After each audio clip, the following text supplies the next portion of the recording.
Hello friends, welcome to Iskhan IAS. ये first article embracing children GS paper first social issues से आप इसको relate कर सकते हो। इस आर्टिकल के अंदर राइटर स्पीडी इम्प्लीमेंटेशन की बात कर रहे हैं, मतलब जल्द से जल्द लागू किया जाए उस रिलीफ स्कीम का।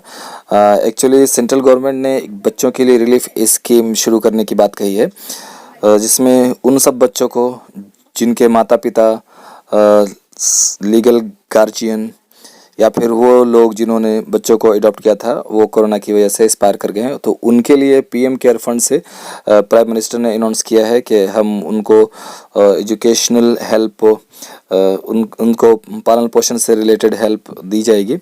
तो उसी स्कीम के बारे में राइटर बोलते हैं कि देखो, सिर्फ बात को कह देना ये काफ़ी नहीं होता है। ऐसे एक तो कहावत थी कि अगर काम शुरू अच्छा हो तो उसका मतलब समझ लो कि वो आधा काम पूरा हो जाता है।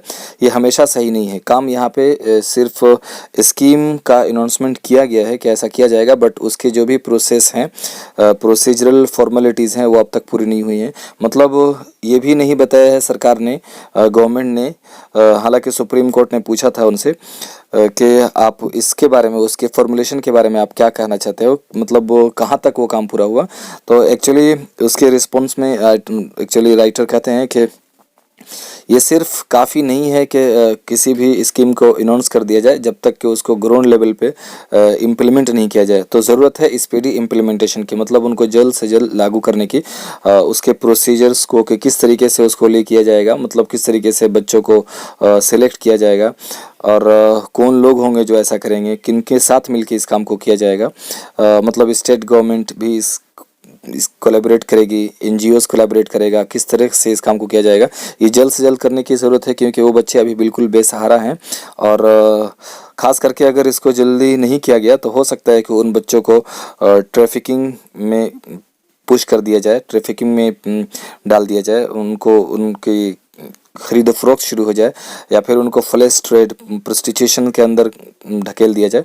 तो ये ज़रूरत है कि जल्द से जल्द इस काम को किया जाए। आगे राइटर बोलते हैं कि देखो, ये इसके अंदर ज़रूरत है एक एक्सपीरियंस की। इससे पहले एक बार सुनामी आई थी, तो वो जो एक्सपीरियंस लोगों को बच्चों तक हेल्प पहुंचाने का एक्सपीरियंस लिया गया था, उस एक्सपीरियंस का, उस तजुर्बे का फिर से इस्तेमाल किया जा सकता है और बच्चों को दी जा सकती है क्या हेल्थ इंश्योरेंस, हायर एजुकेशन। ऐसे अगर हम इस फंड या इस रिलीफ के बारे में विशेष तरह से बात करें तो इसके अंदर 3 तरह का विभाग है, 3 तरह की बातें कही गई है। मतलब होता है कि फर्स्ट ये कि वो बच्चों को एजुकेशन दिया जाएगा।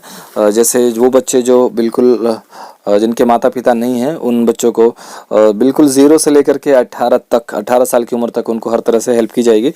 जब उनकी 18 साल उम्र हो जाएगी तो जो अमाउंट उनको इंश्योरेंस में दिया गया था, वो अमाउंट को उस अमाउंट से हर महीने वजीफ़ा दिया जाएगा, उनको स्टाइपेंड दिया जाएगा। और जब उनकी उम्र 23 साल हो जाएगी तो वो सारा पैसा उनको एक बार दिया जाएगा।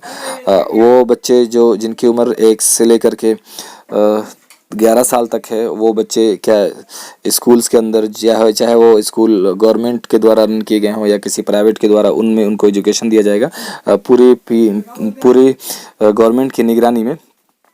इसी तरीके से इस आर्टिकल के अंदर बात कही गई है कि वो बच्चे जो 18 साल के हो गए हैं या जिनकी उम्र 11 से लेकर 18 साल तक है, उनको एक अच्छे कॉलेज में एडमिशन दिया जाएगा। जैसे नवोदय विद्यालय, ये सब स्कूल्स हैं, उन सब में उनको एजुकेशन दिया जा सकता है गवर्नमेंट की निगरानी में। ये सारे प्रावधान किए गए हैं, प्लस से कि उनका हेल्थ इंश्योरेंस की बात की गई है। तो बस ये सब कहा गया है। ज़रूरत है कि उसको लागू किया जाए, स्पीडी इम्प्लीमेंटेशन जो है रिलीफ स्कीम की बच्चों के लिए जो कि ऑर्फन हो गए हैं कोविड-19 से, उनका स्पीडी इम्प्लीमेंटेशन बहुत ज़रूरी है। एक्चुअली ये जो आर्टिकल है, इसका detail video word by word Hindi आप के रिक्वेस्ट पे जो कि टेक नंबर दिया गया है, उससे आप नंबर निकाल के आप रिक्वेस्ट कर सकते हो। आपको वर्ड बाय वर्ड की हिंदी उस सेकंड वीडियो के अंदर आपको दी जाएगी। वन थिंग मोर, अगर आपके रिक्वेस्ट पे अगर आप चाहोगे कि मुझे आंसर राइटिंग करना आ जाए, तो उसके लिए बेहतरीन से हिंट्स दिया गया है मेरे थर्ड वीडियो के अंदर। अगर आप चाहेंगे तो उसको भी रिक्वेस्ट कर सकते हो। वो डेफिनेटली उसमें आपको सिखाया जाएगा कि हम आंसर राइटिंग किसी भी क्वेश्चन का आंसर किस तरीके से लिखें, कैसे शुरू करें, क्या उसकी बॉडी होगी और किस तरीके से हम उसको कंक्लूड करेंगे, वे फॉरवर्ड लिखेंगे, कंक्लूजन क्या होगा। तो डेफिनेटली आपको, अगर आप इसको रिलीजियसली फॉलो करते हैं तो कुछ दिन में आप अच्छे से आंसर राइटिंग करने लगेंगे। I wish everybody have a nice day.